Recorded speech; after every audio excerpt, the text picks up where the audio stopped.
Perfecto. Y pues vámonos, voy a volver a compartir pantalla, el pizarrón, mi herramienta favorita. Muy bien, muy bien, muy bien. Ok, y en la sesión pasada, ¿recuerdas, Amir? ¿Qué fue lo último? Es que es la bronca de vernos cada semana, ¿no? Bueno, como de martes a lunes, casi son 6 días, ¿no? Entonces es difícil llevar, pues llevar el tracking, ¿no? De lo que uno ve. Pero, hola, Sun Yeon, bienvenida. Pues le preguntaba a Mir si, y yo sé que vas llegando en frío, pero si de pura casualidad recuerdas el último punto que estábamos tocando la clase pasada. Buenas tardes. O tú, Amir. Y si no se acuerdan exactamente de qué, como que con qué tenía que ver.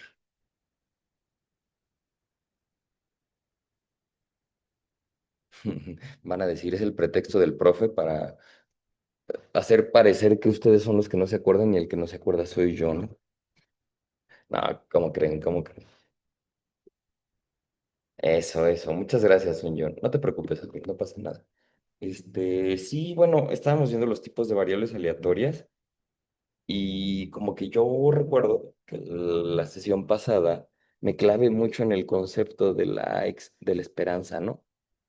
De la esperanza, que era el promedio ponderado. Y sí es cierto, su unión. Empezamos a ver la variable aleatoria Bernoulli, pero digamos que me detuve a hablar del valor esperado, ¿no? La esperanza probabilística.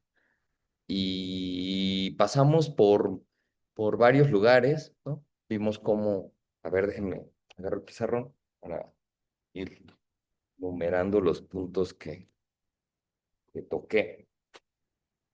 Y bueno, en lo que saco esto y conecto, el promedio, compañeros, compañeras, es una cantidad que es tan familiar para nosotros, que aunque no sepamos qué es, la sabemos calcular. No, es algo muy, muy poderoso porque es una cantidad muy intuitiva que ha tenido muchos usos. Y a mí algo que me llamó mucho la atención cuando yo entré a la carrera fue que, a la de matemáticas, fue que en cálculo uno revisa un resultado que se conoce como teorema del valor medio. No sé si han oído hablar del teorema del valor medio. ¿Alguno de ustedes? Teorema del valor medio. Está el teorema fundamental del cálculo, ¿no? Está el teorema de Pitágoras, está el teorema del valor medio. Mi profesor Minzoni, paz descanse, él decía que para él solo había tres grandes teoremas en matemáticas. El teorema, esos tres que les dije, el teorema de Pitágoras, primero. Decía, o sea, sin Pitágoras estamos fritos, ¿no? Porque básicamente Pitágoras nos da la noción de distancia, al menos la euclidiana, ¿no? Y pues de ahí todas las demás, pero a lo que voy es, nos da la noción de que podemos decir qué tan cerca o lejos estamos de un punto abstracto, bueno, un punto que represente una condición abstracta o un punto geográfico, ¿no? Un punto espacial. Entonces, el poder medir una distancia va muy de la mano con que midamos también el error de predicción. Entonces, creo que no es menor recalcar que el teorema de Pitágoras, de hecho, cuando uno ve las fórmulas del teorema de Pitágoras y las del error cuadrático promedio, nuestra función de pérdida más empleada para los modelos de la optimización de los modelos de Machine Learning. Si uno ve las dos fórmulas, básicamente son pues, muy parecidas, ¿no? En realidad.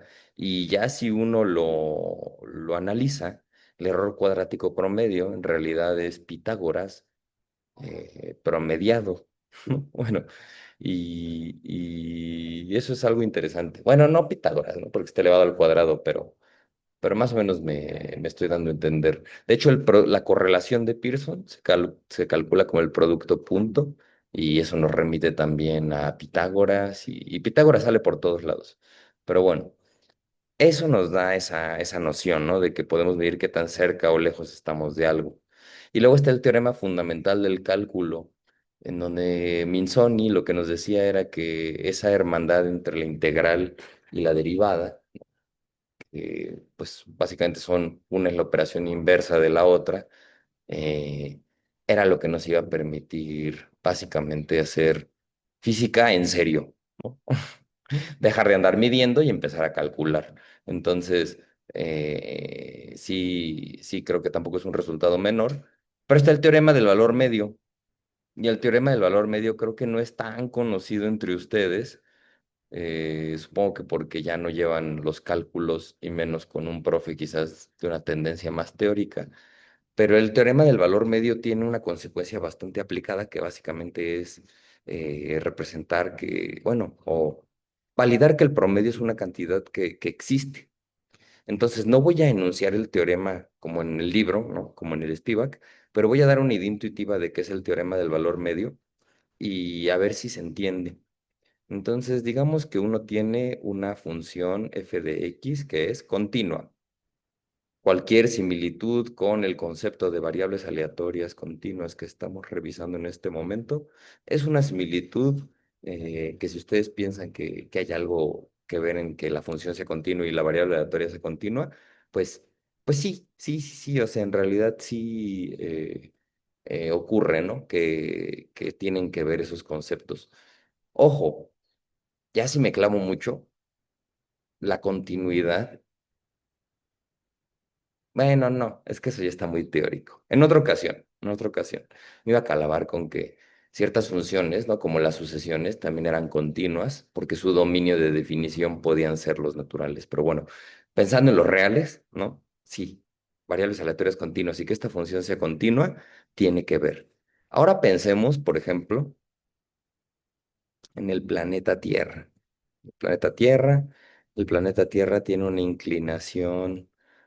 ¿Cuál es la inclinación del eje terrestre? ¿Alguien sabe? Digo, yo sé que se ha movido con los sismos y todo eso, pero ¿alguien sabe cuánto está inclinado el eje terrestre?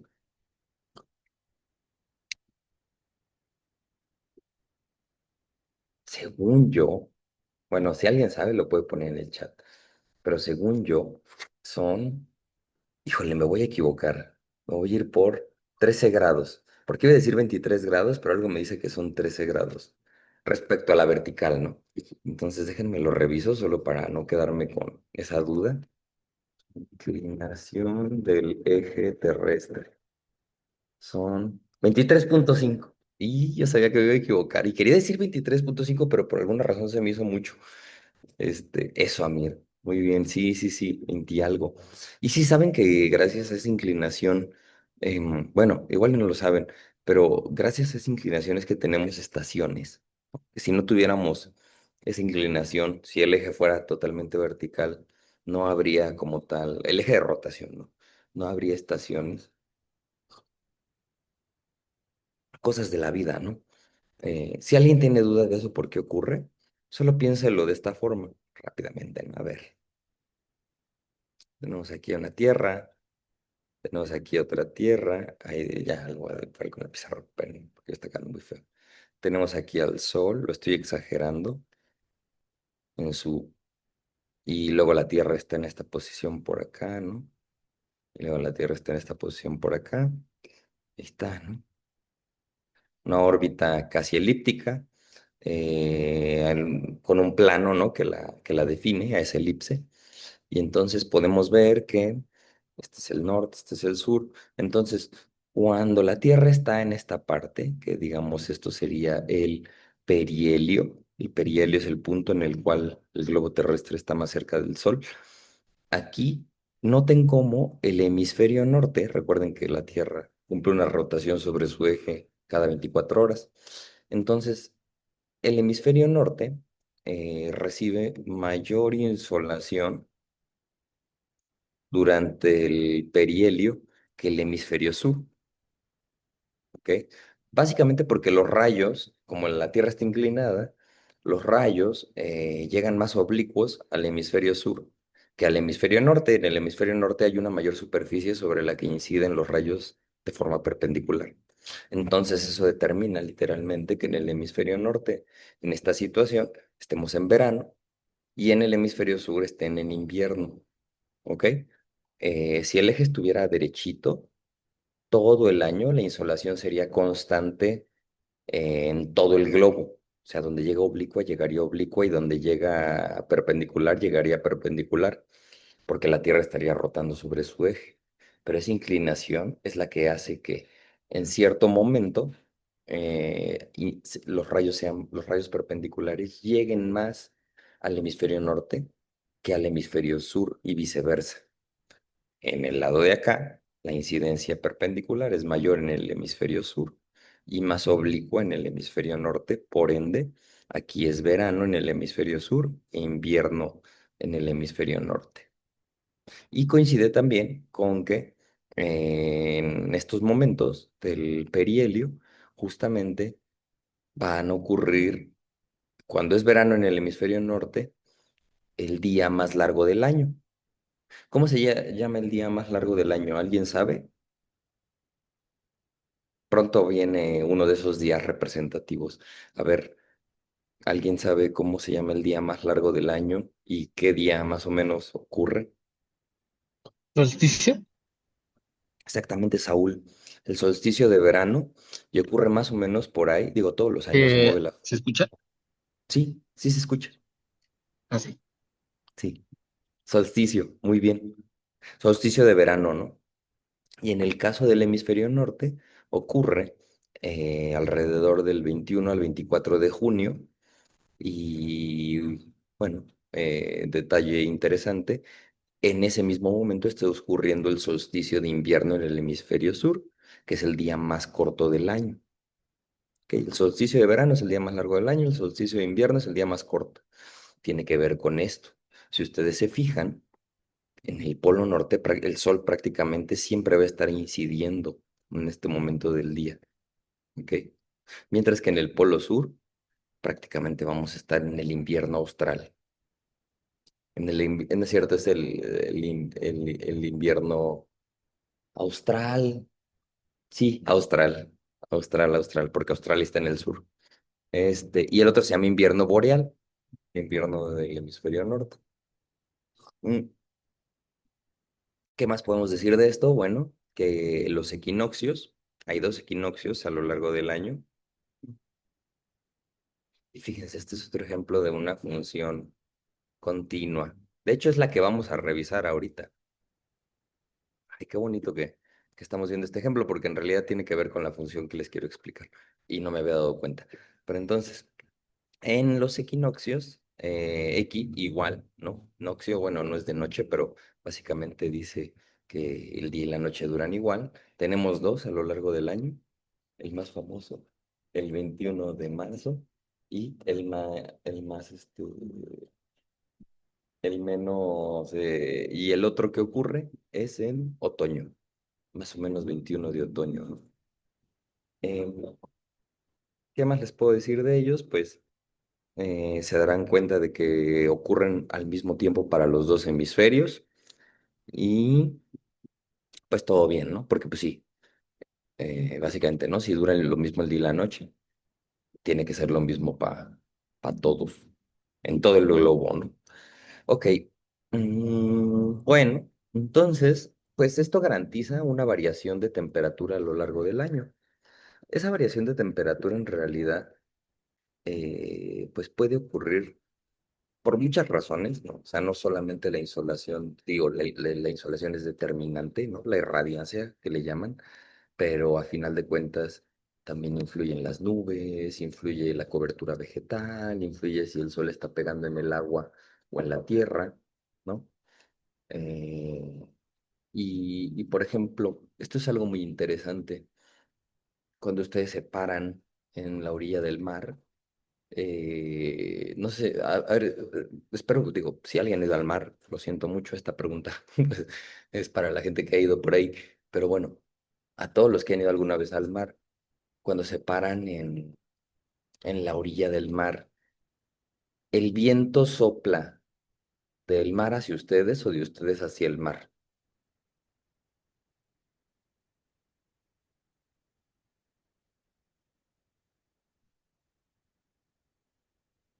del mar hacia ustedes, ¿verdad? Muy bien, Amir.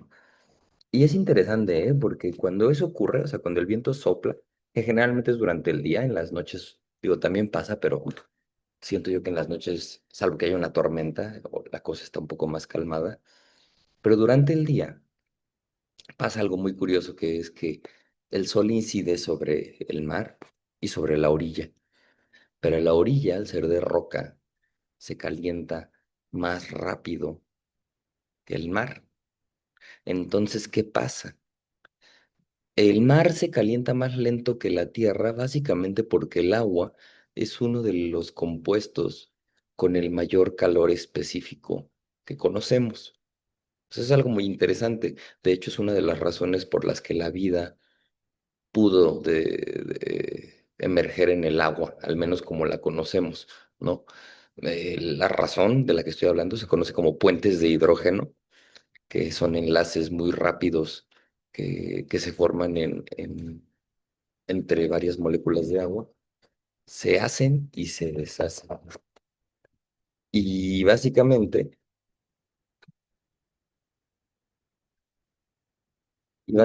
estos enlaces, que se conocen como interacciones electrostáticas, que no son verdaderos enlaces covalentes, em, pues permiten que, o sea, son enlaces muy débiles, pero ¿cómo decirlo? Todo el tiempo se están formando. Mientras se destruyen, también se forman. Y eso le da mucha cohesión y estabilidad al agua como sustancia. El punto es que la tierra se calienta mucho más y más rápido que el mar. Eso quiere decir que el aire que está sobre la tierra es más caliente que el aire que está sobre el mar. El aire caliente tiende a subir y por ende, en la superficie de la tierra que está al lado del mar, cuando ese aire caliente sube, ese espacio que queda vacío tiende a ser llenado por aire más frío que viene del mar. Entonces, por eso es que cuando uno está parado ahí, ¿no? El aire casi siempre o siempre, ¿no? Viene del mar hacia ustedes. Ujú. Y todas estas cuestiones de la temperatura, pues miren, básicamente, entonces lo que el teorema este dice es que, por ejemplo, si acá en el polo hacen, yo qué sé, -10 grados centígrados, y acá en México ahorita estamos a 25 grados centígrados, la función temperatura, que describe el cambio de temperatura desde aquí hasta acá, la función temperatura debe, como es una variable continua, y la función también lo es, ¿no? Esa función debe a fuerzas de pasar por el punto medio de estas dos temperaturas en algún momento. O sea, si yo saco el promedio de -10 y 25, a ver, ¿alguien me ayuda? ¿Cuánto es el promedio o el punto medio de -10 y 25 grados centígrados?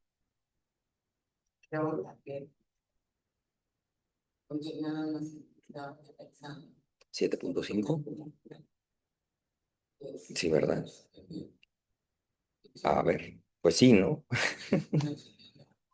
¿O no? Bueno, es Sí, que acá la bronca. Ok, ok. Pero justamente lo que iba a decir es que muy bien, ¿no? Porque sí es que diga, a ver, 15 y 15, 30, 25 entre 2, 12.5, 10, 5, 7, sí, ¿no? 7.5 para que sean los 10 y 17.5. Entonces, a ver, o sí, ya me estoy haciendo, espérame, a ver, 7.5, 2.5 dan 10, 15. No, sí, está perfecto. Es que es un 35 en realidad, ¿no? Eso es lo engañoso. Ese valor, 7.5 grados centígrados, en el momento, y ojo, esto que les dije de que -10 grados vale en el polo y 25 grados en México, en este momento, ¿no? O sea, está ocurriendo ahorita. Entonces, en este momento, en algún lugar del globo terrestre, hay un punto geográfico que tiene esta temperatura, porque la temperatura es una variable continua, ¿ok? Y el teorema del valor medio básicamente dice algo así, ¿no? Que dada una función continua, definida en un intervalo abierto, pongámosle A, B, ¿no? El punto medio, ¿no? Que básicamente es el punto donde está f de A más f de B entre 2, ¿no? Esto debe de, bueno, lo que sea que sea, bueno, esto está en el dominio de la función, ¿no? O sea, es un punto que en algún momento es tomado para algún, podemos poner para algún punto, no sé, C, ¿no? En esta parte. Es interesante, ¿no? O sea, como que esto garantiza que el promedio de una variable, bueno, más bien primero, que el promedio es una variable continua también. O sea, hay variables continuas, sí, pero es otra cosa que yo quería decirles. El promedio como tal es una variable continua, ¿ok? Y pasa también algo muy interesante con la esperanza o centro de masa. La clase pasada la veíamos en el ejemplo de, bueno, más o menos este es el teorema del valor medio. Ok. Digo, si alguien, yo sé que varios de ustedes igual si lo conocen, no lo estoy diciendo bien, lo estoy dando de una manera muy intuitiva, ¿no? Pero pero bueno, literalmente la idea aquí es que lo relacionemos con esta necesidad de las variables continuas por pasar por todos estos puntos, al menos cuando están definidas con imagen y dominio real, ¿ok? Entonces, bueno, eso es importante. Y justamente lo que les iba a decir era que en el ejemplo de la clase pasada, donde teníamos una masa rosa y una masa azulita, ¿no? Representándolos a ustedes y a su primo, ¿no? Y este cuate valía, perdón, este cuate valía 0,7 y este 0,3, ¿no? Eso pesaban. Veíamos que el valor esperado, ¿cuál es el valor esperado? ¿Se acuerdan de esta variable Bernoulli? Si P de X igual a 1 era igual a 0,7. Pregunta para ustedes, ¿cuál era el valor esperado de la variable aleatoria Bernoulli? O el centro de masa, ¿no? ¿Dónde se tiene que poner el punto del sube y baja, el punto de apoyo, para que el primo de 0,7 y el primo de 0,3 estén sentados en equilibrio? ¿Alguien? A ver, ándenle. ¿Alguien o voluntario obligatorio? A ver, voy a ayudarles. Fórmula de la esperanza, ¿no? La esperanza de X es igual, ¿a quién? Al promedio ponderado, ¿no? De 0,3 por 0 más 0,7 por 1. ¿Me van a hacer llegar al resultado? Sí, ¿verdad? 0,3 por 0 es 0, más 0,7 por 1 es 0,7. Entonces, el valor esperado de esta variable aleatoria Bernoulli es 0,7. Eso quiere decir que la piedrita del sub y baja debe de ir como por ahí. Bueno, el soporte o el punto de apoyo debe de ir por aquí. Si aquí sentamos al primo pesado y acá al primo más ligero, esto debería de estar en equilibrio, ¿ok? Sin embargo, algo que debería de surgir en ustedes, o yo sugiero que surja, es la pregunta de si el valor esperado es 0,7, pero la variable aleatoria Bernoulli solo puede valer o 0 o 1, entonces el valor esperado de una variable aleatoria no necesariamente es uno de los valores posibles que la variable puede tomar. ¿Qué valor esperaría ya en serio yo, sabiendo que el valor esperado es 0,7? Alguien póngalo en el chat, porque 0,7 nunca va a salir. Esperaría uno. Exactamente, exactamente. Esa abstracción, ese redondeo, no es trivial. Y sí lo recalco porque el valor esperado de una de una muestra, de una población, no necesariamente es un valor que ocurre en la población. ¿ok? Este es, por ejemplo, un buen ejemplo de cómo una variable aleatoria discreta, al analizar a su promedio, ¿no? Su esperanza, pues, el valor esperado no es ni siquiera un resultado posible dentro del soporte de valores de la variable, ¿ok?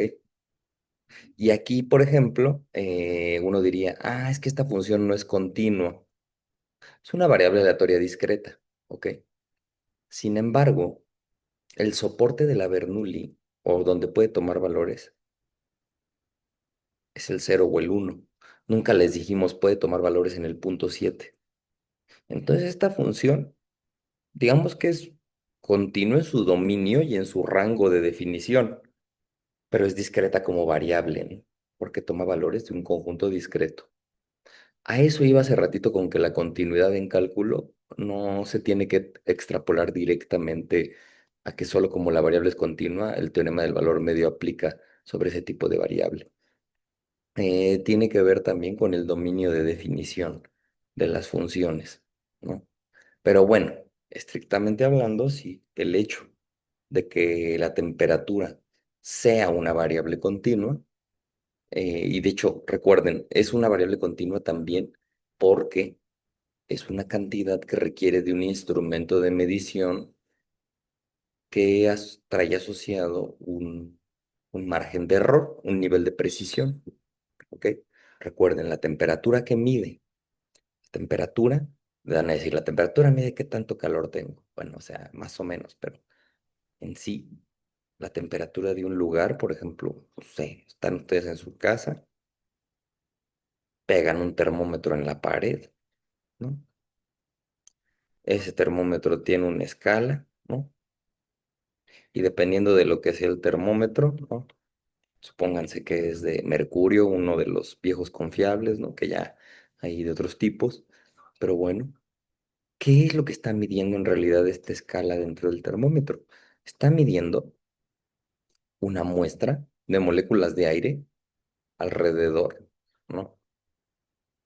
En donde estas moléculas de distintos compuestos y distintos elementos, pues chocan, ¿no? Porque tienen energía cinética, están en vibración, chocan con las paredes de vidrio. Bueno, sí es un termómetro de vidrio, ¿no? Pero bueno, de las paredes de lo que sea que esté hecho el termómetro, transfieren energía cinética a las paredes del vidrio.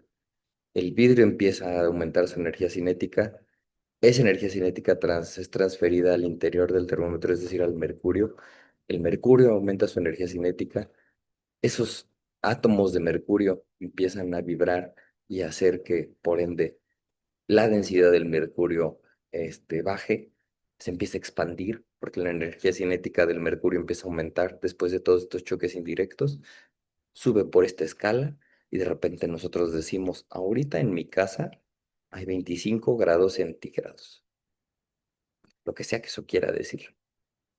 Noten ustedes cómo ustedes pretenden decirme la energía cinética de toda su casa y me lo están diciendo con una muestra en la parte de las moléculas de aire de uno de los cuartos que chocan con el vidrio, que luego choca con el mercurio y el mercurio sube y ese 25, quién sabe qué quiere decir. No, no es cierto, no tan así, pero vean lo indirecta que es la medición de eso que originalmente nos interesa, que es la cantidad de energía cinética en el cuarto. Rafa, pero tú no puedes conocer la cantidad de energía cinética de cada molécula. Bueno, por eso es importante conocer el promedio. ¿Y cómo estimamos ese promedio o ese valor esperado, ¿no? De energía cinética en las moléculas del cuarto? Bueno, pues con una muestra que tomamos con el termómetro. Y dependiendo del nivel de resolución de las líneas que tenga el termómetro, tendremos un nivel de precisión, ¿no? Entonces, eso es la temperatura, ¿no? Bueno, o como medida. Por eso es que trae ahí bueno, tiene que ser una variable continua, porque al momento de nosotros medir con ese termómetro, podríamos dar nuestra medida más o menos el nivel de precisión que maneja.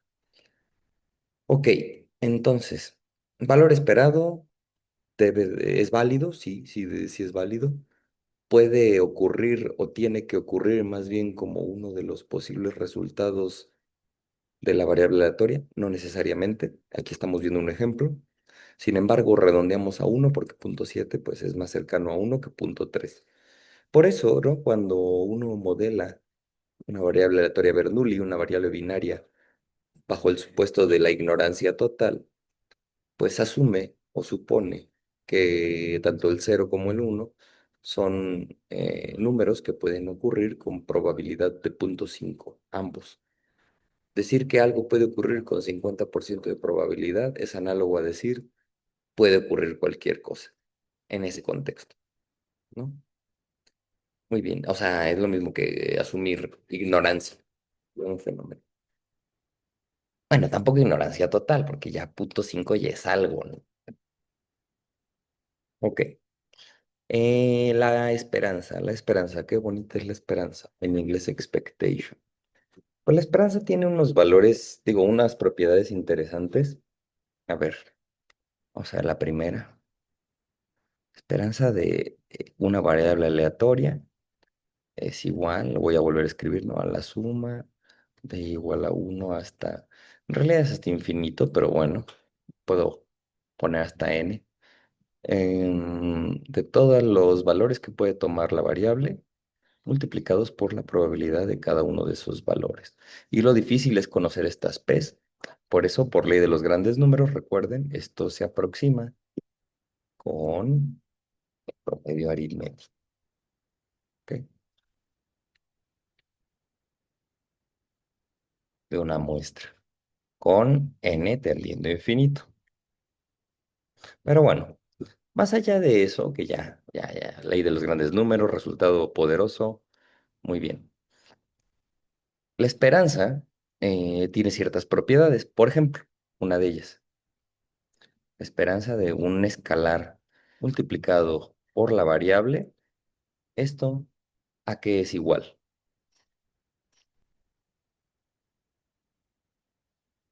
Que básicamente es como si ustedes me dijeran, a ver, yo tengo una columna de datos, ¿no? Por ejemplo, eh, unas proporciones. Proporciones. Aquí dice punto 7. Entre 0 y 1, ¿no? Punto 35, bla, bla, bla, un montón. Entonces, yo toda esta columna la multiplico por 100 para volver los porcentajes. Y la pregunta es básicamente, si esto es 100 por toda la columna, lo que el resultado de acá arriba dice es que yo puedo primero sacar el promedio de la columna y luego multiplicarlo por 100, o multiplicar a todos por 100 y luego sacar el promedio de la columna. Es decir, la esperanza saca escalares de su cálculo. ¿Se entiende? Sobre todo para quienes no han llevado álgebra lineal. ¿Puedes repetirlo, prof, por favor? Ah, sí, claro que sí, claro que sí. En álgebra lineal, bueno, ya lo contextualizo, ¿no? Porque ustedes varios ya llevaron, ¿no? Álgebra lineal. Pero básicamente esto dice, si X, ¿no? Aquí está la X, una columna, por ejemplo. No tienen que ser proporciones, ¿eh? Fue un ejemplo. Pero creo que con proporciones hace sentido. Tenemos punto 75, punto 35, punto 23, las que ustedes quieran, ¿no? Un montón. Y yo quiero conocer el promedio de esta columna o de esta variable aleatoria, ¿no? El valor esperado. Y básicamente lo que el resultado de acá arriba dice es que si yo tengo 100 por toda la columna, o sea, si yo hago 100 por este amigo, 100 por este amigo, 100 por este amigo, para volver los porcentajes, y luego promedio, eso es equivalente a que primero promedie las proporciones y hasta el final el resultado yo lo multiplique por 100, lo vuelvo a porcentaje. O sea, el orden en el que yo haga esto no afecta el resultado de este cálculo. ¿Está más caro, más claro? Sí, sí, prof. Ok. Y eso es una propiedad que, bueno, la denominan como que la esperanza saca escalares. ¿Ok? La demostración, si quieren podemos hacerla, pero es un poco engorrosa. Básicamente uno escribe, o sea, esto sería análogo a decir que la esperanza de alfa X, pues sería poner un alfa aquí. Y como el alfa está en todos los sumandos de esta suma, lo puedo sacar como factor común. Se me va a quedar alfa la suma de igual a uno hasta infinito de x y p de x y. Pero entonces vamos a decir, oh, sorpresa, esta es la definición de esperanza. Entonces ya, demostración. Ahí está. Más o menos, ¿no? Ya, cuadrito. Pero es una propiedad útil, ¿no? Créanme, a veces lo es. Ahora, ¿qué otra propiedad interesante tiene la esperanza? La esperanza de una suma de variables aleatorias es igual a qué es igual esto. ¿Alguien sabe?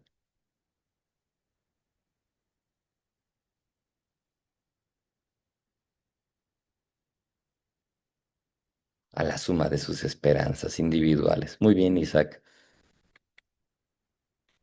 E de X más E de Y. Misma situación, Alan, digo, lo comento solo por si no está claro. Bueno, no misma situación, pero ahí te va. Tienes dos columnas, la X y la Y. Sí, gracias, profe.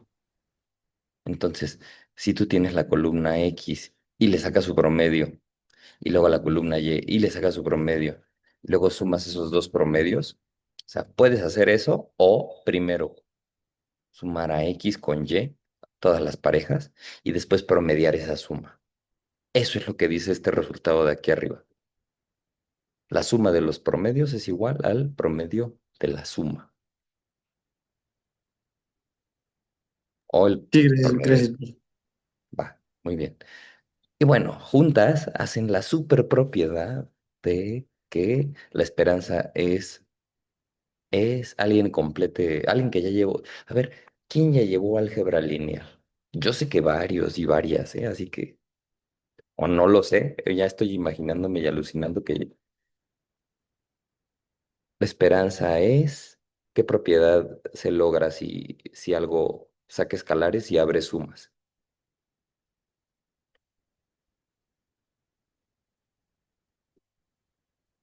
Un operador lineal. Exactamente. Muy bien, bien, muy bien. ¿Qué es o qué nos importa?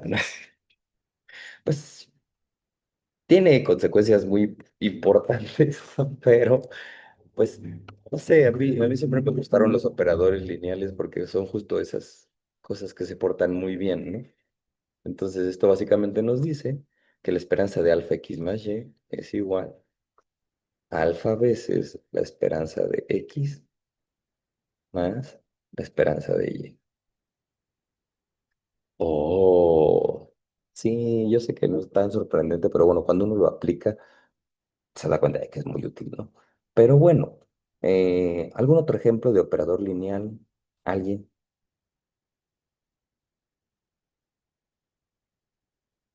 ¿Operador por qué? Es una manera que tenemos en álgebra lineal de llamarle, cuando nosotros definimos una transformación lineal, bueno, una transformación lineal, bueno, sí, de hecho, sí. Bueno, no es cierto, creo que lo lineal es justo que cumpla lo de arriba, pero si definimos una transformación que va de un espacio en sí mismo, por ejemplo, voy a poner una aquí sencilla. R en R. Y transformación es una manera muy elegante. Eso, Saúl, la derivada y la integral, ¿no? Pero bueno, lo que los vuelve operadores, a los operadores, es que mandan elementos de un espacio en sí mismo. O sea, la dimensión se mantiene. Bueno, la dimensión y el espacio, porque podemos tener espacios de la misma dimensión, pero en donde no se mantenga el espacio. ¿No? Por ejemplo, aquí tenemos espacios quizás de la misma dimensión, pero estamos restringiendo el dominio, digo, el codominio a los naturales, ¿no? Entonces, un operador hace la magia de que si vas de Rn, tienes que mandar a los elementos otra vez a Rn. No pierde ni gana dimensión, ¿ok? Entonces, eso es algo muy padre, ¿no? Porque permite, pues, hacer varias cosas, ¿no? Pero bueno. Otra cuestión que logra un operador lineal es no solo eso, sino eh, pues abrir sumas y sacar escalares, que es otra cuestión. Em, a ver, vamos a ver. Ahí les va. Em, si nosotros sabemos esto de la esperanza, está muy bien, ¿no? A ver, vamos a ver un resultado interesante. Ah, bueno, el valor esperado, además de hacer todas estas monerías, ¿no? Pues ahorita en probabilidad básica o en la que estamos viendo nosotros, sí sépanlo y ténganlo así grabado, es un número. O sea, aunque ustedes vean estas es alfa X más Y, acuérdense que en realidad lo que esto representa es un número, una constante, un valor, algo pues aunque escrito así se ve raro, es un número. Porque luego cuando uno habla tanto de esperanza y le escribe así, olvidan, ¿no? Que en realidad lo que nos interesa es que de hecho es un número que nos permite tomar una decisión. ¿Ok? Y ese número, veíamos la clase pasada, que cuando en estadística lo aproximamos con la media, junto con la mediana y la moda, nos permitía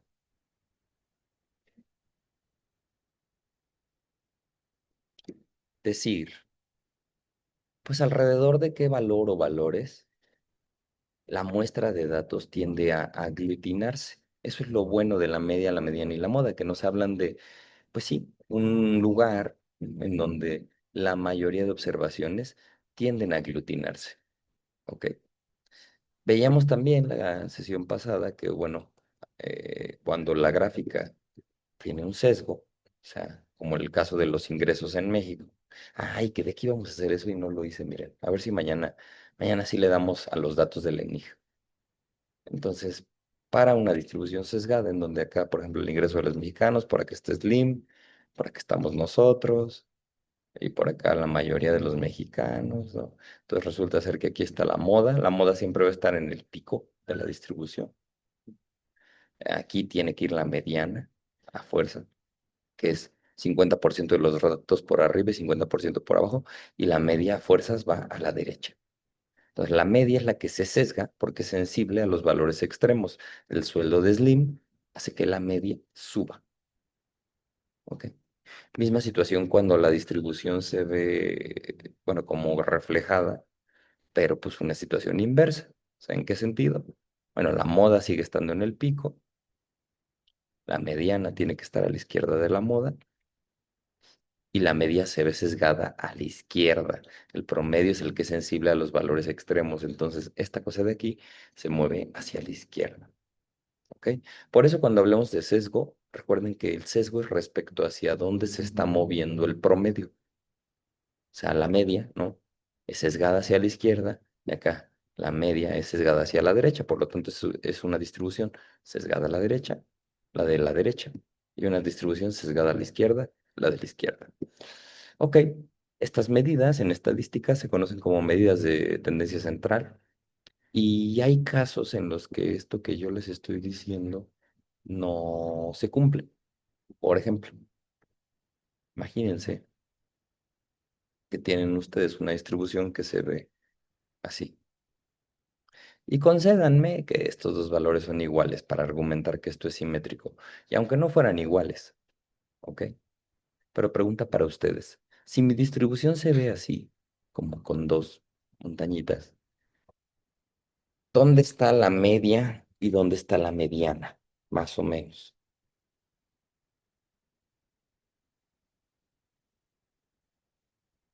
La pueden dibujar si quieren. Alguien. Sí, aprovechemos que pueden escribir en el pizarrón.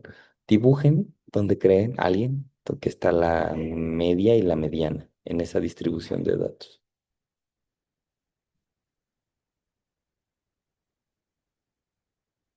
Venga, ustedes pueden.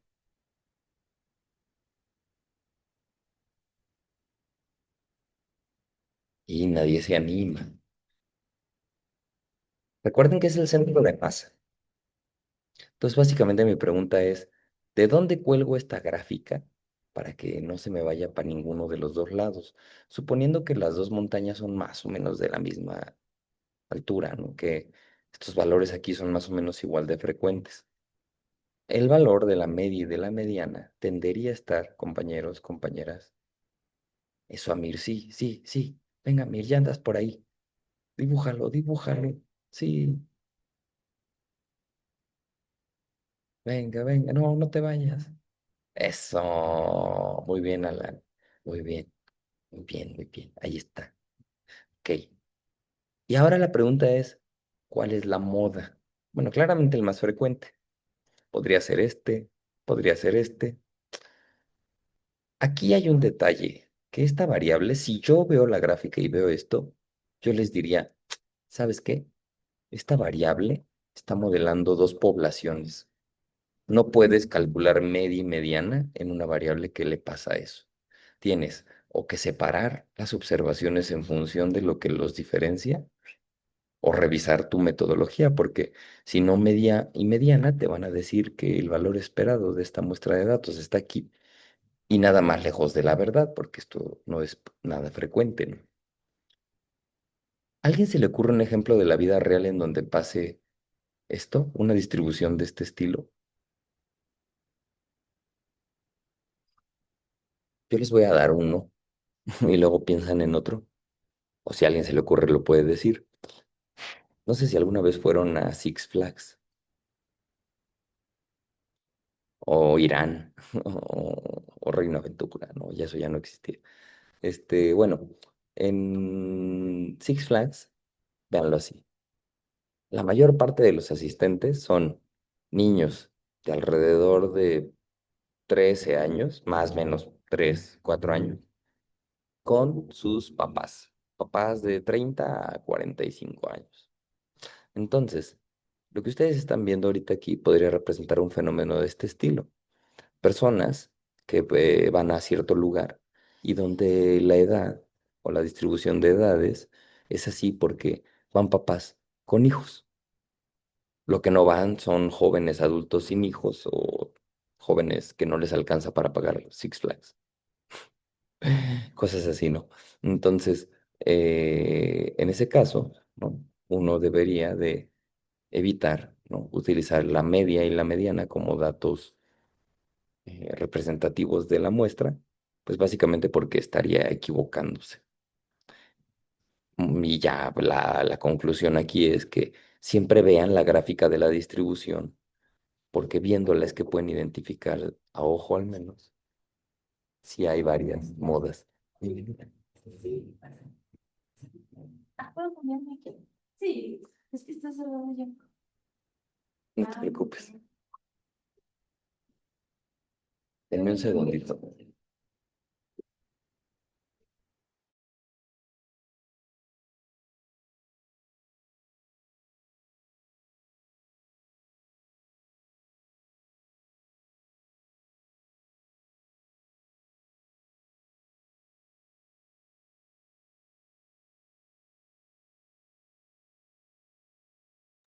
Ah, sí, la verdad. Sí, justo. Listo.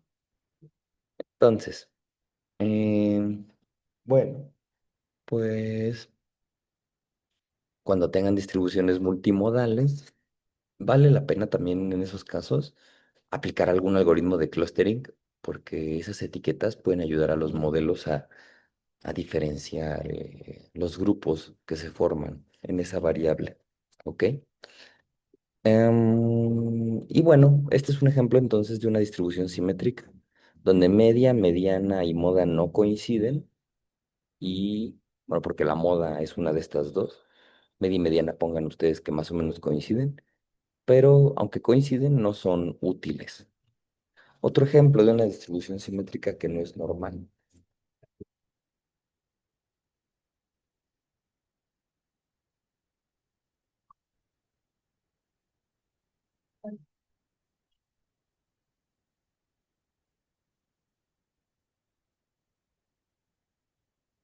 Esta distribución uniforme. ¿Ok?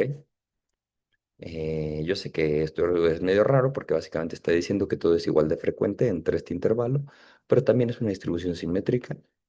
Y aquí sí, media, mediana, coinciden. Moda, pues ¿cuál es la moda en un lugar en donde todos son igual de frecuentes? Pregunta filosófica para reflexionar, ¿no? Uno podría decir que básicamente no hay una moda como tal, ¿ok?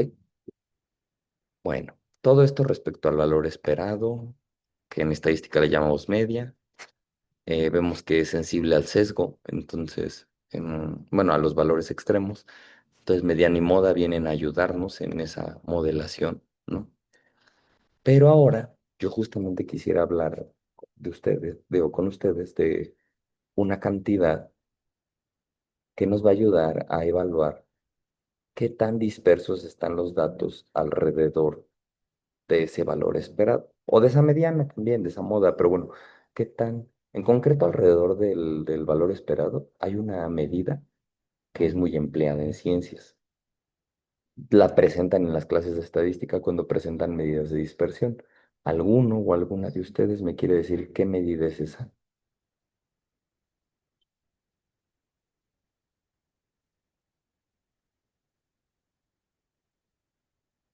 Voy a elegir un voluntario o voluntaria obligatorio. A ver, Nicté. Perdón, vi tu nombre al final y por eso te dije. Sí, pero me repites la pregunta, es que no te entendí bien. Ok. Medidas de tendencia central, eso sí, más o menos. Sí, Ok.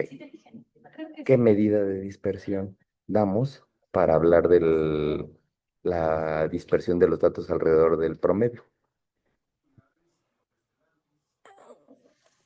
o de la variación? no sé, solo ¿No es la se me varianza, viene a la prof? mente el error estándar. Ah, ok, ok. La varianza, dijo Alan. ¿Y tú dijiste el error estándar, Nicole? Ajá.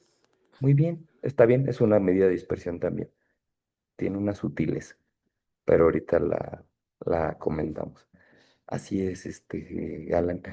Es la varianza. Es interesante porque el error estándar deriva de que, bueno, tenemos que conocer la varianza para calcular el error estándar. Entonces, denme un segundito porque lo llamo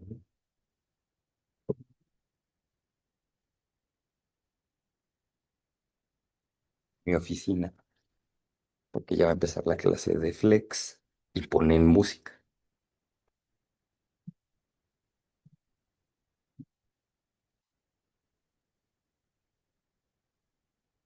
Sí, en las clases de estadística, en la clase número 2, suelen presentar a la, ¿cómo le llaman? A la desviación estándar que deriva de la varianza. Hay otras medidas de dispersión que también se presentan. ¿Alguien recuerda alguna otra? La desviación estándar. Exacto. Y otra, además de esa,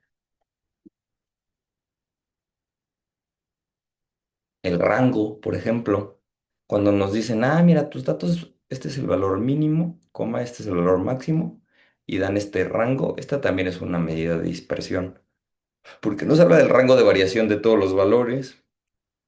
Está también lo que se conoce como rango intercuartilar, el cual vamos a revisar quizás hoy.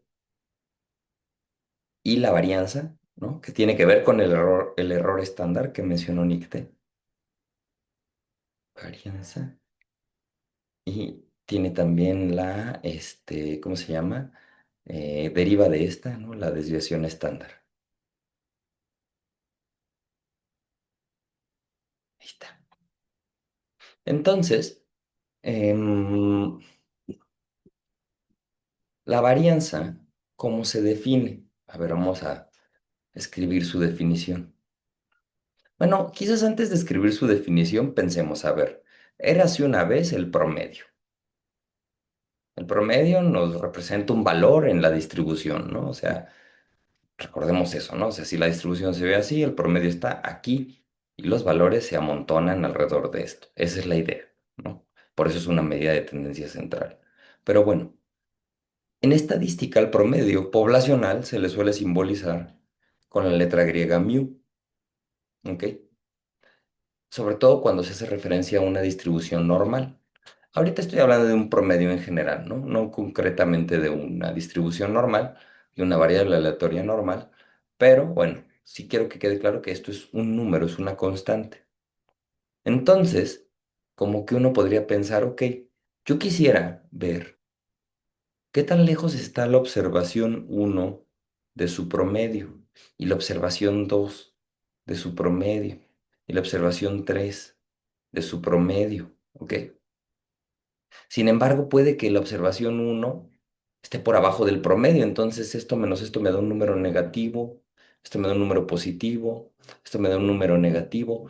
O sea, si yo tengo muchas observaciones, ¿no? Tengo n observaciones, esto me daría, pues, todas las distancias de cada dato, de cada observación, al promedio.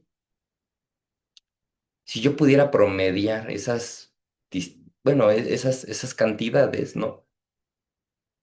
Pues como que podría dar una especie de dispersión promedio. ¿Me explico? O sea, literalmente yo lo que estoy pensando es, que tengo el valor x1 menos su promedio, me dice si está cerca o lejos. Si esto tiende a cero, es que está cerca. Si esto se va haciendo muy negativo o muy positivo, quiere decir que está lejos. Entonces justo uno dice, ok, ¿por qué no piensas en esa cantidad para hablar de la dispersión de la variable aleatoria? O sea, literalmente agárrate la esperanza de x menos mu y ve eso que te da, ¿ok? Pero ustedes pues ya saben que la esperanza es un operador lineal, ¿no? Entonces esto es lo mismo que la esperanza de x más la esperanza de menos mu. Ah, pero la esperanza saca escalares. Entonces esto es lo mismo que la esperanza de x menos la esperanza de mu. Recuerden que mu es una constante, es un número. Pregunta para ustedes, ¿cuál es la esperanza de mu? O, en otras palabras, ¿cuál es la esperanza de la esperanza de x? ¿Alguien sabe? ¿Cuál es la esperanza de una constante o el valor esperado de un... No, Saúl, casi. Es que sí, lo dijiste con confianza, pero el valor esperado de una constante, lo que es cero es la dispersión, Saúl, porque es constante. Pero si yo les digo, a ver, este valor es 5, siempre es 5. ¿Cuál es el valor esperado de un valor que siempre es 5?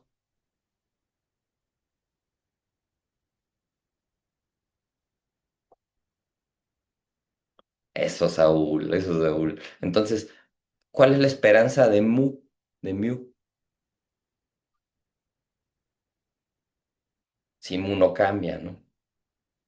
Y esta es una diferencia con este mu, exactamente, Saúl. O sea, llévenselo esto de ello. El álgebra probabilística es medio rarita, pero la esperanza hace este fenómeno que como que cuando es esperanza de ella misma, se come a la esperanza de adentro, o la de adentro se vuelve la de afuera, como lo quieran ver. ¿Ok? Entonces, ¿esto qué dice? Básicamente, bueno, que es lo mismo que mu, ¿no? Que literalmente esto pues, me da cero, ¿no? O sea, cero es el resultado final, Saúl, eso sí, del promedio de estas distancias al promedio. O sea, si yo hago esto, compañeros, compañeras, como el promedio es el centro de masa, voy a tener tantas observaciones como por arriba del centro de masa como por abajo del centro de masa, porque tengo igual masa de un lado que del otro. ¿Ok? Entonces, si yo promedio cantidades positivas y negativas así nomás, el promedio de esa cosa es cero. Teorema. ¿Ok? Entonces yo no puedo para ver la dispersión promedio de los datos solo promediarlos o promediar estas dispersiones. O sea, sí puedo hacerlo, pero me va a dar cero, porque algunos valores x1 puede que esté por abajo, x2 está por arriba, pero recuerden que como μ es el centro de masa, por definición, debe de haber tanta masa por arriba como por abajo de él. Y es por eso que un promedio de estas distancias no nos sirve, al menos así. Ah, pero si el problema entonces es que tenemos cantidades positivas y negativas que hacen que esto se anule y nos dé un cerote, o sea, un cero ahí en este cálculo, ¿por qué no? dijo alguien. ¿Por qué no trabajamos con la esperanza del valor absoluto de x menos mu? No sé si me expliqué en el problema. O sea, literalmente aquí la situación es, yo quiero dar una cantidad que me hable más o menos como todos los datos están dispersos alrededor de mi promedio. Se me ocurrió la brillante idea de promediar las restas de mis datos al promedio y veo que eso me da un cero. Entonces, me está dando un cero porque al ser el promedio del centro de masa, tengo tantos valores por arriba como por abajo de él. Y entonces yo necesito mitigar eso. Con el valor absoluto, todas esas restas que me quedaban negativas ahora son positivas y las positivas se quedan positivas. Aquí yo podría dar una especie de dispersión promedio. Pregunta para ustedes. ¿Y por qué, si esto resuelve el problema, la varianza no se define así? Para quienes ya conocen la definición de varianza, a ver, voy a adelantarme. La definición de varianza es esta.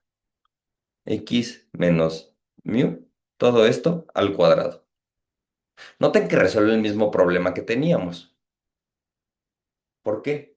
Porque elevar al cuadrado una cantidad negativa la vuelve positiva, elevar al cuadrado una cantidad positiva la mantiene positiva, cumple la misma tarea.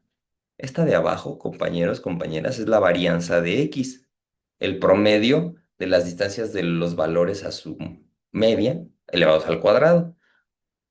¿Por qué no se usa la de arriba? ¿Alguien?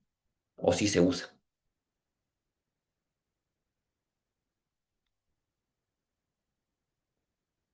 ¿Alguien que le gusten los temas claveles de matemáticas? La de arriba se conoce también como desviación absoluta, que a veces se usa, pero una ventaja que tiene es que está en las mismas unidades que la variable original. La bronca de la varianza es que está en unidades cuadráticas y por eso no es directamente interpretable.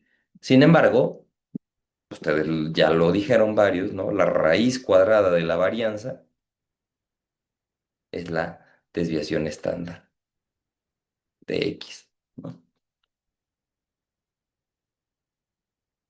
Pero, ¿por qué no usamos la función valor absoluto? Exactamente, Saúl. Exactamente. ¿Qué le pasa a la derivada de valor absoluto? Ya que lo mencionaste. Yo sé que es un tema medio clavado de cálculo, pero es la razón por la cual no usamos esa desviación como tal. ¿Recuerdas qué le pasa a la derivada del valor absoluto? ¿O a alguien? Si no, no te preocupes. No está definida en cero. Ah, gracias, Saúl. Gracias. Así es. ¿Qué quiere decir eso, compa? Gracias, Saúl. Muy bien. Miren, pasa algo muy curioso. Vamos a hacer la gráfica de f de x igual a x. Esta es la función identidad. Básicamente, si yo tengo un 1, le pega un 1. O sea, al 1 le toca el valor de 1, al 2 el de 2, al punto 5 de punto 5, a pi de pi. Entonces, esto es una recta a 45 grados. ¿Ok? Esta recta a 45 grados, en el momento en el que yo digo, a ver, sácale el valor absoluto g de x, que es igual al valor absoluto de x. Lo que ocurre es que todos los números positivos se quedan positivos y todos los números negativos se reflejan con el mismo ángulo, como si fuera un rayo de luz en una superficie 100% reflectante. ¿Ok? Y entonces se vuelven positivos. Literalmente se forma una especie de pico, un ángulo. ¿Ok? Y es por esto, Saúl, que lo que comentas ocurre, que esta función, la función g de x, no tiene derivada en cero por este pico que se forma aquí, ¿ok? Yo sé que quizás esto no es claro para biólogos, biólogas, pero digamos que cuando nosotros queremos derivar, que derivar es literalmente agarrar y, por ejemplo, déjenme hago otra gráfica, a ver si ustedes tuvieran algo como de este estilo, con otro color, a ver, uno más oscuro, con este. Si ustedes tuvieran algo de este estilo, la derivada les permitiría, por ejemplo, a ver, ustedes me dicen, Rafa, quiero conocer la derivada en este punto de ahí. Entonces yo les digo, mira, no hay problema, derivamos. que es encontrar la pendiente de la recta tangente a este punto, y esa pendiente nos va a hablar de la velocidad a la que ese punto, la función está cambiando, ¿no? El problema de pegar rectas tangentes a estas rectas de arriba es que, pues, no hay recta tangente como tal, o sea, la recta tangente a una recta es la misma recta, y la recta tangente a otra recta por acá es la misma recta. Entonces, en el cero, si uno viene viendo las pendientes de estas rectas tangentes, en el cero, pues hay un cambio muy abrupto de una recta que venía negativa a una recta que se vuelve positiva. Entonces, la derivada, que es la pendiente de la recta tangente a otra curva en un punto, con el valor de la derivada, no se puede calcular en cero. Sin embargo, para la función azul que mañosamente yo dibujé ahí, pasa que h de x, ahí está, ¿no? Ay, me quedó muy fea, pero h de x, este es g, h de x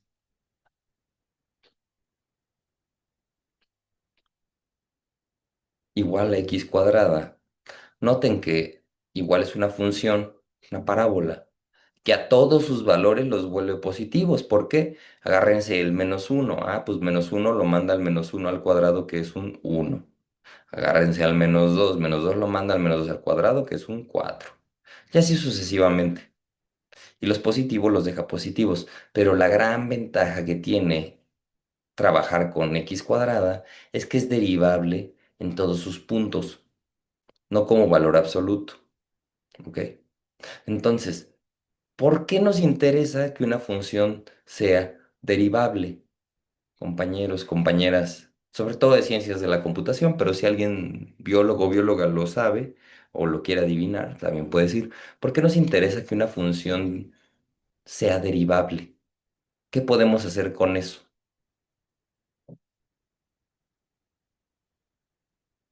Y sobre todo es pregunta para computólogos, porque hay un algoritmo llamado descenso del gradiente que, que literalmente depende de eso. ¿Qué se puede hacer con una función derivable? A ver, le voy a preguntar a mínimos y máximos. Muy bien, Saúl. ¿Y alguien más? ¿Qué onda con los mínimos y los máximos? ¿Para qué nos sirven?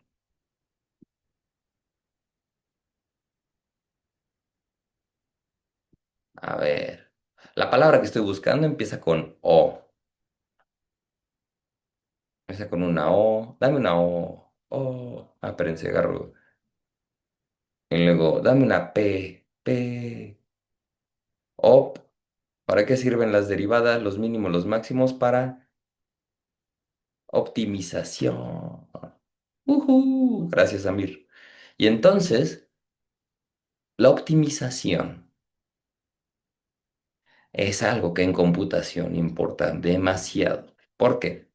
Porque esta función, compañeros, la función de la varianza, quien la relacione con el error estándar, como Nicté mencionó, o con el error cuadrático promedio, es objeto de ser optimizable. Es decir, podemos maximizarla o minimizarla. Y en este caso, como es una parábola que abre hacia arriba, la función que estamos nosotros utilizando, esta función parábola tiene, ¿qué tiene? ¿Mínimo o máximo?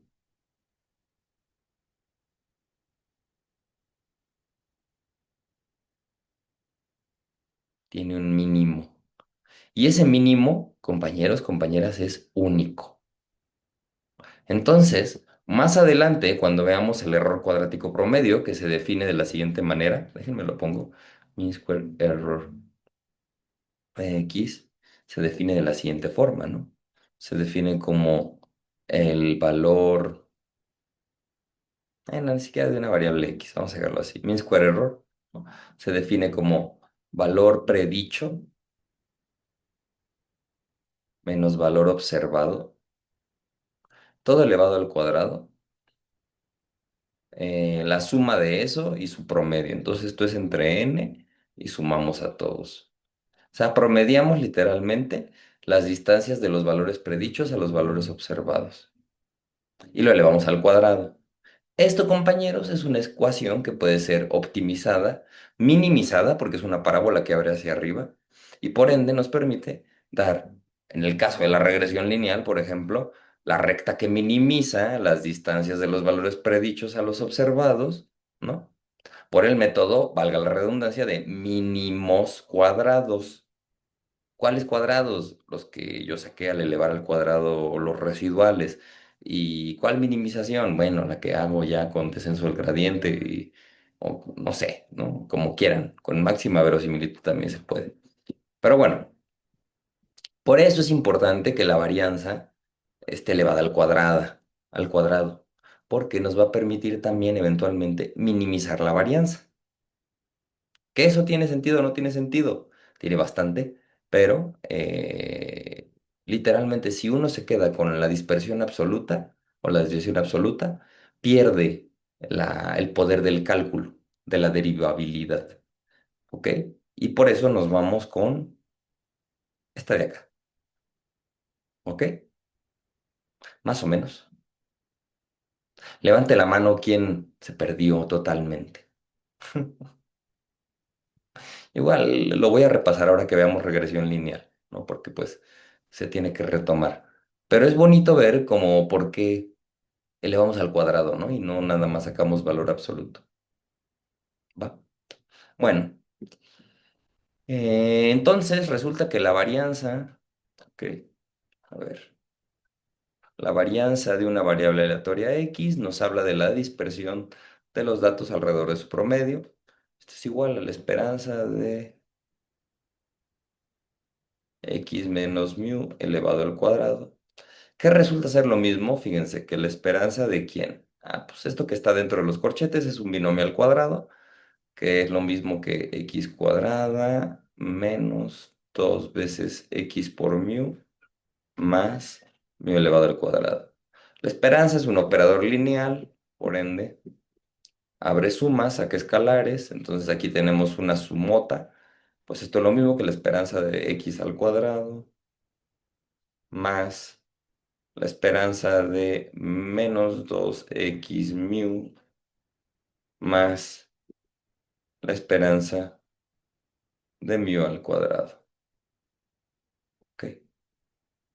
Ahora bien, ¿qué pasa con todo esto? Bueno, pues esto es igual a la esperanza de x al cuadrado, la variable elevada al cuadrado, más saco escalares de la esperanza, esto sería menos 2 mu por la esperanza de x más la esperanza de mi al cuadrado. Puedo sacar el escalar o dejarlo adentro. El punto es que la esperanza de una constante es la misma constante. O sea que esto es lo mismo que, fíjense, que la esperanza de x toda al cuadrado, porque la esperanza de x recordemos que es mu. ¿Ok? Y esto es igual a quién. A ver, a la esperanza de x al cuadrado menos 2m. Fíjense, que tengo mu por mu. Esto es lo mismo que vamos a escribirlo así, menos 2 veces la esperanza de x al cuadrado, más una vez la esperanza de x al cuadrado. Y dos veces de algo, menos dos veces de algo, más una vez de ese algo, esto es igual a esperanza de x cuadrada menos la esperanza de x al cuadrado. ¿Ok? Moraleja de la historia, esto nos sirve para calcular la varianza. Es una fórmula que a veces es mucho más cómoda que el cálculo original que se tiene que hacer. Y bueno, recomiendo a veces emplearla, ¿no? También es un poco de ejercicio para que vean cómo funciona el álgebra probabilista. No es igual que el álgebra cotidiana. Y cómo el hecho de que la esperanza sea operador lineal es lo que permite hacer todas estas cuentitas interesantes. ¿Ok? Em, Algo más que quisiera decirles de la varianza. Mm, es el segundo momento, o bueno, se puede obtener su valor a partir de la función generadora de momentos en el segundo momento. El tercer momento nos da, primer momento es la esperanza, segundo momento es la varianza, tercer momento es la simetría ¿sí? El sesgo, pues, y cuarto momento es la kurtosis. Todas ellas son medidas que nos sirven de una distribución. El sesgo ya más o menos vimos cuál era. Pero a ver, antes de terminar la clase, solo para que esto adquiera significado, porque de nada me sirve que sepan cómo se define la varianza si no me permiten, no pueden interpretarla. Entonces, pregunta para ustedes, si yo tengo esta distribución, ambas tienen el mismo promedio, y tengo esta otra distribución, ¿cuál tiene mayor varianza? ¿La rosa o la azul? Pregunta para Sunyo.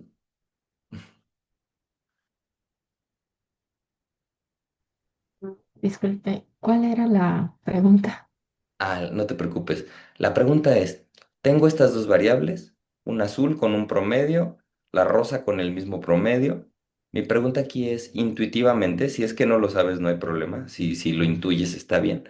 eh, ¿Cuál de las dos distribuciones tiene mayor varianza, mayor variación en sus datos?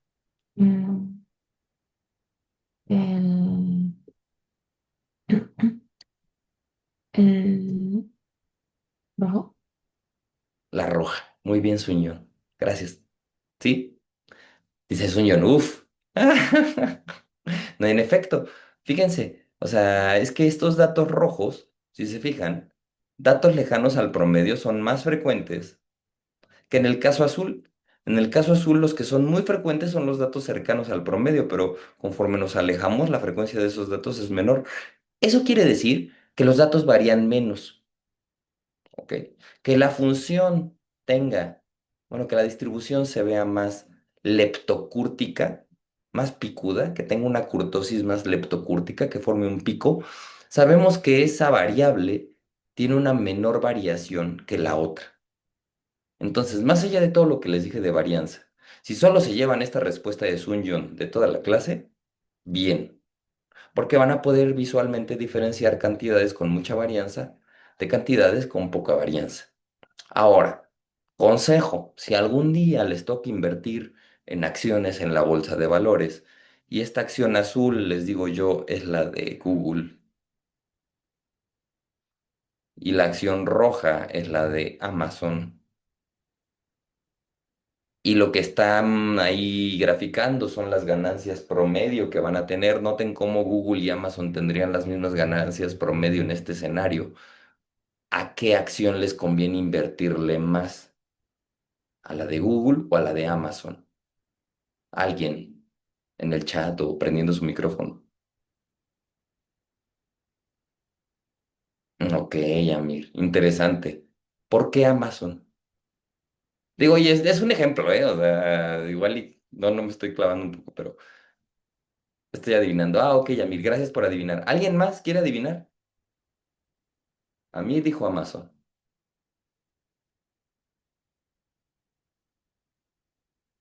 Imagínense que son los datos de las ganancias promedio de un año de Google, de los rendimientos, y de Amazon.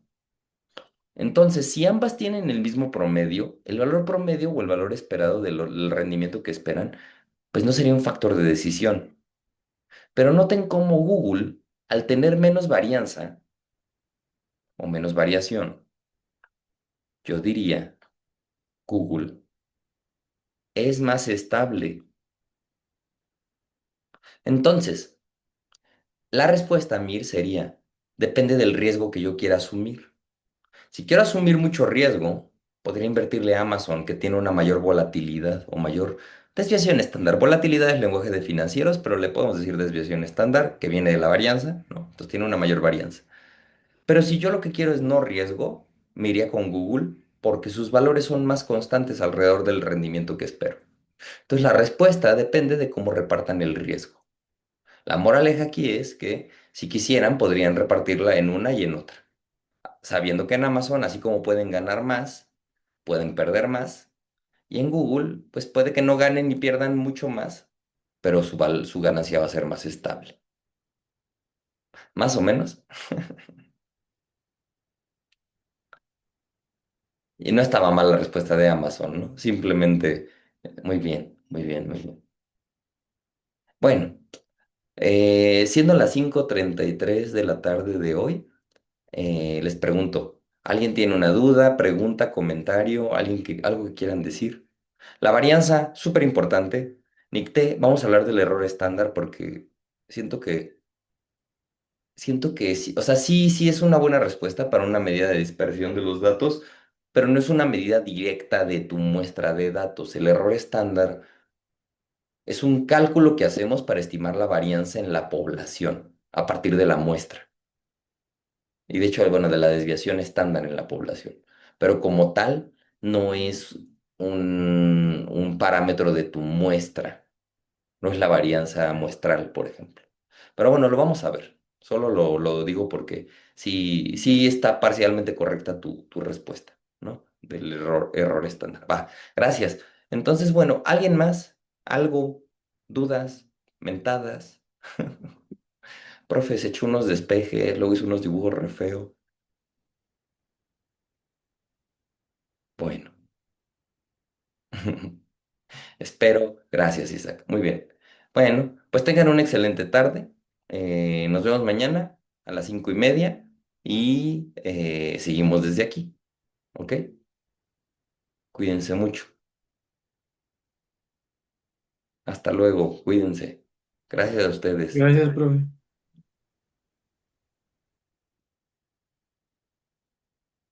Gracias, gracias. Chao.